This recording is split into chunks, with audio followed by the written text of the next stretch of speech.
Hey guys, I'm back with another action figure review, and this time we're going to take a look at the DC Multiverse Martian Manhunter figure. And this is the Martian Manhunter from the Supergirl TV series that airs on CW. And the next in line of my reviews from the Clayface Collect and Connect wave. So this guy, from what I can tell, he's a lot of new sculpt, which is great.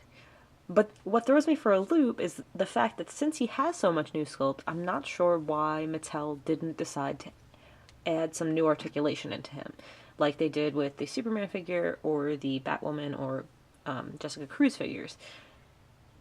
It's very strange the way that Mattel decides when and how figures are going to get new sculpts and articulation. I can't quite follow it. It seems like with some of the newer, even newer figures coming up, from like the new Rebirth Lex Luthor wave and the deluxe Batman and Flash figures that are coming out and things like that, it looks like they're trying to push for more new articulation in each wave, and hopefully in the future it'll be more consistent, but for now it's a little confusing. So let's take a look at the sculpting on this guy. I think it's actually a pretty good looking figure overall, and does a good job of capturing the look of the character from the show. So I'll just show you. Really kind of difficult finding a balance of when to zoom and when to pull the figure in. But he's pretty dark, so I'm trying to just capture the look well enough for you guys. So all of this stuff on the chest is sculpted and painted, obviously. All of these spots, these like lines in the suit, this belt buckle, it's all sculpted. These shoulder pieces, the shoulder pads, the wrist gauntlets, everything has sculpting here. The lines, even the lines in his legs, all down here and here. And that's why, like, not even the legs are new, like the Superman Rebirth figure, which is, like, that's why I find that strange. I think that these are new sculpts, unless these were used with something previously that I'm not remembering. The feet, the boots have like little sculpt bits on them too. He does have a nice stamp on the butt. Would you consider that a tramp stamp? Yeah, and of course the head sculpt. Get some good light on that guy. Zoom in for you. Whoop. Can we focus? Yeah. I'm not sure about the color of the head. I think in the show he's a bit more of like a blue-green, and this is a little too yellow. But the sculpting looks great. It looks really accurate. I think it does capture the likeness pretty well. It's got the red eyes, stern face. I think it looks really good. So I'm just going to zoom back out for a sec here. As you saw, his cape did fall off. It's a very soft, lightweight rubber, unlike Superman's. And it actually is meant to come out because he has, the way his cape is made, he has this big hole up here in his back section, and the cape just sort of plugs into it. You just push it in, and there you go. That is how it goes in. So it doesn't impede his shoulder articulation, not any more than his shoulder pads do, at least. And it actually looks pretty darn cool. I think it still looks like it's a good, like it's part, he's hunching.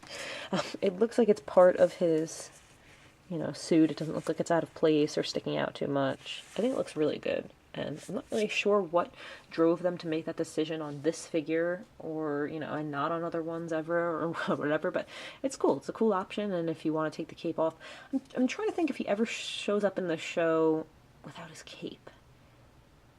But I'm not recalling a time that happened. So, I'm not sure. But, I'm going to show you some accessories that he comes with before we jump ahead. He comes with alternate hands, so he has fists on the figure, and then he comes with two just sort of open, soft open hands that could hold something, I guess. No hinges, same as Superman and Two-Face and everything.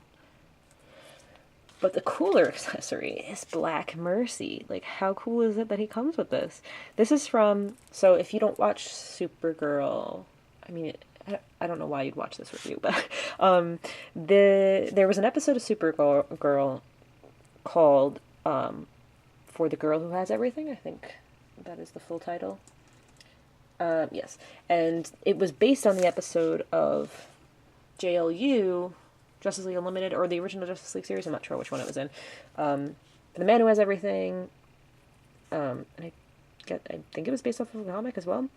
So they adapted like a Superman story to Supergirl for the show. And it's all about, it has Black Mercy in it, and she has all these, fake, like, memories, and it's a really good episode. But, so this is, they didn't include this with the Supergirl figure that they had made, because I think at the time the episode hadn't aired yet. But they threw it in with Martian Manhunter, which is really cool. So, it looks really good. It's really soft and rubbery, as you can see me playing with it. And it's like purple and red up here, and then like teal through down the little legs. And I do have the Mattel Supergirl figure from the show, so you can see them together. Give me 1 second here. Just pose her. She has heels that are annoying.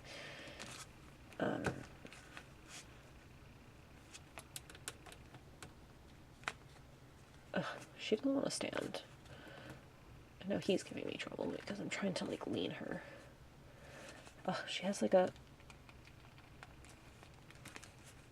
ankle that doesn't want to work with me. Come on, you can do it. I think. Maybe. No. Okay. There. Well, close enough. Okay. So, yeah, Martian Manhunter is a little bit taller than her. Quite frankly, he probably should be a bit more tall. He's not super tall on the show, but he's definitely taller than Kara. So, but they look great together. She's in decent figure. She has a bit of a 5 head going. I don't know why, but overall she looks pretty good for Mattel. And so you could take the Black Mercy, and if you want to just like kind of lay her on like a table for like a dio or something, you can lay it out on top of her, and it looks like it's, I don't know what you call it, infecting her? No, whatever. Which is cool. So, very cool accessory, in my opinion. While I'm comparing figures, why not compare him to his comic counterpart from the original DCUC line? One of my very early figures when I was collecting. I think I had ordered him from Kmart.com, which was, if anybody remembers my Mary Batson saga, always fun. And I think I got him twice.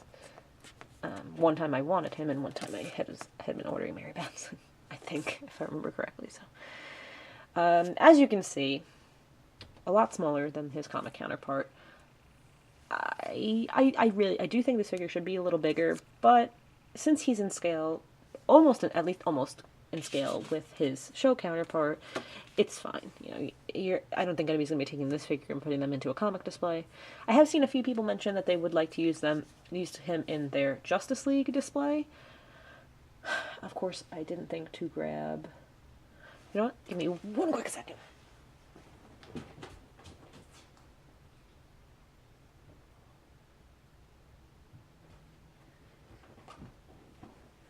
Okay, I was able to grab a Justice League Aquaman figure, so that's something.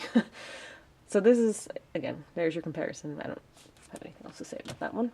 So if anybody wants to compare this guy with a Justice League figure, I don't think he should be smaller than Aquaman.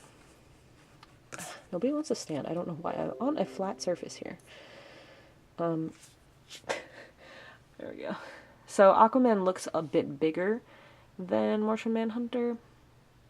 And like I said, so this guy's supposed to be from a TV show. He's from the movies. Some people want to use this in their movie display because, I mean, Martian Manhunter's awesome and they wish he was in the movies, right? So, if you pose him right, if maybe you make Martian Manhunter flying, or if you, put maybe some taller figures like in the background, you don't notice. But side by side, he's a little small. I think Martian Manhunter should be a bigger figure, so that's your comparison. Take a look at the articulation. I'm going to take his cape off for this. We have a head that will move, side to side. It will look down. Not really. It'll look up a bit. So he has those shoulder pads that hinder the articulation a little bit up here. He can only move his arms up that much, but he can move them all the way around, and you can kind of get things to work a little bit, maybe. It's a little tough with these shoulder pads. They should have made these like rubbery so they could move. You do have a bicep swivel, single jointed elbow that doesn't even quite get 90 degrees. I'm not sure why. I guess it's the bicep. You have their twist at the wrist. You have an ab crunch that moves very far forward. And a good amount backward as well. And then you have the waist swivel, T-jointed hips that go all the way out, forward, and back a little bit. You have the cut above the knee, single jointed knee, and then just the ankle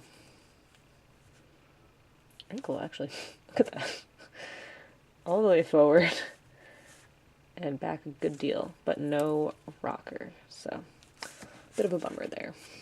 Pop his cape back in, but that's about it for Martian Manhunter. I think he is a good figure for what he is. I don't have the DC Collectibles version at this time to compare him to. That one, in my opinion, is probably a little better, but everybody has their own tastes, and some people don't collect DC Collectibles at all, so it is what it is. So you get whichever one you think is better. And that's it for this, guys. So thank you for watching this review. This was the DC Multiverse Martian Manhunter from the Supergirl TV series from the Clayface Collect and Connect wave. Stay tuned for the Clayface review coming soon. Thanks so much for watching, guys. See you in the next one.